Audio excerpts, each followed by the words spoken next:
अस्सलाम वालेकुम dear students. आज हम स्टार्ट करेंगे लेक्चर नंबर 4 क्लास 8 साइंस का। तो बेटा आपको पता है हमने चैप्टर 4 को स्टार्ट किया हुआ है। तो जो हम टॉपिक आ रहे हैं वो है effects of human activities on environment. बेटा वो कौन कौन सी ह्यूमन एक्टिविटीज़ है जो हमारे इन्वायरमेंट को अफेक्ट कर रही हैं, ये हम पढ़ रहे थे। तो सबसे पहले आपको पता है हमने पढ़ा था green house effect, ozone depletion, और उसके लास्ट पे हमने जो लास्ट लेक्चर था हमने पढ़ा था हमने ग्लोबल वार्मिंग। ग्लोबल वार्मिंग में अगर हम देखें तो बेटा हमने क्या पढ़ा था, हमने कहा था हमने दो टॉपिक इससे पहले किए थे, ग्रीन हाउस इफेक्ट और ओजोन डिप्लीशन।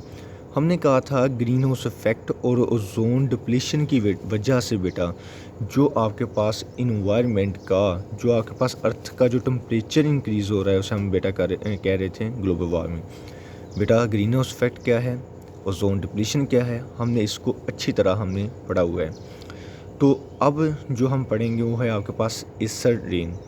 ये जो बेटा टॉपिक है आपके पेज नंबर 52 पे है, तो आप इसको वहाँ से देख सकते हैं। तो स्टार्ट करते हैं बेटा आपके जो आज लेक्चर टॉपिक है एसिड रेन। तो एसिड रेन क्या है बेटा, जैसे कि आपको पता है हमने जो एयर पोल्यूटेंट्स हैं हमने पीछे पढ़ के आए हैं, उसका सोर्सेज भी देखें।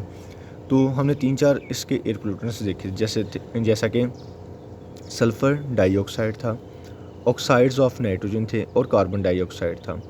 अगर हम इसके फार्मूलाज लिखें तो हम किस तरह लिख सकते हैं, सल्फ़र डाई ऑक्साइड, मैंने कहा था बेटा डाई कहते हैं 2 को, ऑक्साइड्स जिसमें ऑक्सीजन के एटम्स हों, आप यही सपोज कर लो इधर। तो सल्फ़र डाई ऑक्साइड्स, ये बेटा हमने एयर पोल्यूटेंट्स देखा था।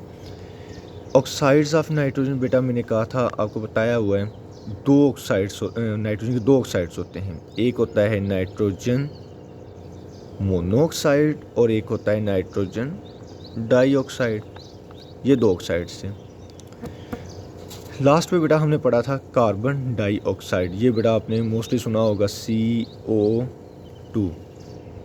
अब बेटा आ जाएँ, ये मैंने कहा था बेटा ये सारी की सारी गैसेस कहाँ से आ रही होती हैं, आपके पास इंडस्ट्रीज आ रही होती हैं। जब आप कार्बन डाइऑक्साइड का जब भी आप कोई चीज़ जलाते हो तो आपके पास क्या प्रोड्यूस होती है, कार्बन डाइऑक्साइड प्रोड्यूस होती है। सल्फर डाइऑक्साइड्स और ऑक्साइड्स ऑफ नाइट्रोजन ये मोस्टली आपके पास कहाँ से आ रही होती है बेटा, इंडस्ट्रीज से आ रही होती हैं गैसेज़।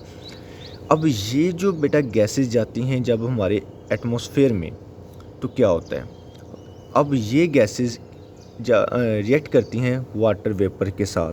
जब आपके पास रेन होती है तो उसके साथ, रेन के साथ ये जो गैसेज जब रिएक्ट करती हैं तो क्या क्या बनाती हैं, वो बेटा एसिड बनाती हैं। और उन एसिड्स को हम कहते होते हैं बेटा आपके पास क्या है, एसिड रेन है। हम देख लेते हैं बेटा सल्फ़र डाइऑक्साइड, जैसे हमने अभी ऊपर एयर पोल्यूटेंट देखा है, जब रेन होगी, रेन क्या है बेटा वाटर है, तो जब ये वाटर के साथ रिएक्ट करेगी सल्फ़र डाइऑक्साइड तो आपके पास क्या बने, सल्फ़र डाइऑक्साइड जब वाटर के साथ रिएक्ट करेगी तो आपके पास क्या बनेगा, H2SO4। आपने बेटा ये मोस्टली फार्मूला सुना होगा जिसे हम सल्फ्यूरिक एसिड कहते होते हैं। जब बेटा सल्फ़र डाइऑक्साइड वाटर वेपर के साथ रिएक्ट करेगी तो आपके पास क्या बनेगा, सल्फ़र डाइऑक्साइड बनेगी। अब हमने ऊपर देखा है नाइट्रोजन के दो ऑक्साइड्स होते हैं, जैसे कि नाइट्रोजन मोनोऑक्साइड और नाइट्रोजन डाइऑक्साइड। जब बेटा नाइट्रोजन डाइऑक्साइड वाटर के साथ रिएक्ट करेगा तो आपके पास क्या बनेगा, नाइट्रिक एसिड, जिसका बेटा फार्मूला होता है HNO3। ये क्या है बेटा, नाइट्रिक एसिड है। अगर आपके पास नाइट्रोजन मोनोऑक्साइड रिएक्ट करता है NO, अकेला NO वाटर के साथ, तो आपके पास नाइट्रस एसिड बनेगा HNO2। अगर बेटा NO2 रिएक्ट करता है वाटर के साथ तो आपके पास नाइट्रिक एसिड बनेगा। अगर NO रिएक्ट करता है वाटर के साथ तो आपके पास नाइट्रस एसिड बनेगा। ये बेटा आपके पास क्या हो गए, सल्फ़र डाइऑक्साइड के और आपके पास ऑक्साइड्स ऑफ नाइट्रोजन के। अब जिस तरह हमने कहा है बेटा कार्बन डाइऑक्साइड भी इन्वायरमेंट में मौजूद होती है, जब ये वाटर के साथ रिएक्ट करेगा तो आपके पास क्या होगा, H2CO3 बनेगा। क्या बनेगा, H2CO3, जिससे हम बेटा कहते होते कार्बोनिक एसिड। अब ये बेटा सारे के सारे अब क्या हो गए, एसिड प्रोड्यूस हो गए। इसे हम कहते होते हैं बेटा जब ये नीचे आपके पास अर्थ के ऊपर जाएगी तो क्या होगी, एसिड रेन काज करेगी। अब एसिड रेन के बेटा इफ़ेक्ट्स क्या क्या हो सकते हैं बेटा, ये एनिमल्स को अफेक्ट कर सकते हैं। जैसे कि आपके पास बेटा जब ये एसिड रेन नदी दरियाओं वगैरह में जाएगी तो आपके पास क्या होगा, अब वहाँ एक्वेटिक लाइफ को अफेक्ट करेगी। सपोज़ कर लो उसके नीचे बेटा प्लांट्स भी हैं उसको भी इफ़ेक्ट करेगी। इसके साथ साथ बेटा जो जो बिल्डिंग्स वगैरह होती हैं वो भी उसको भी क्या करेगी, इफ़ेक्ट करेगी। जैसे कि आपके पास संगमरमर जिसे हम कहते होते हैं, कैल्शियम कार्बोनेट, अब वो उसको भी क्या कर देती है, उसकी इरोजन कर देती है। ये सारे के सारे बेटा क्या है, इसके इफ़ेक्ट्स हैं जो हमने पढ़े हैं। तो बेटा उम्मीद है आपको समझ आ गई होगी।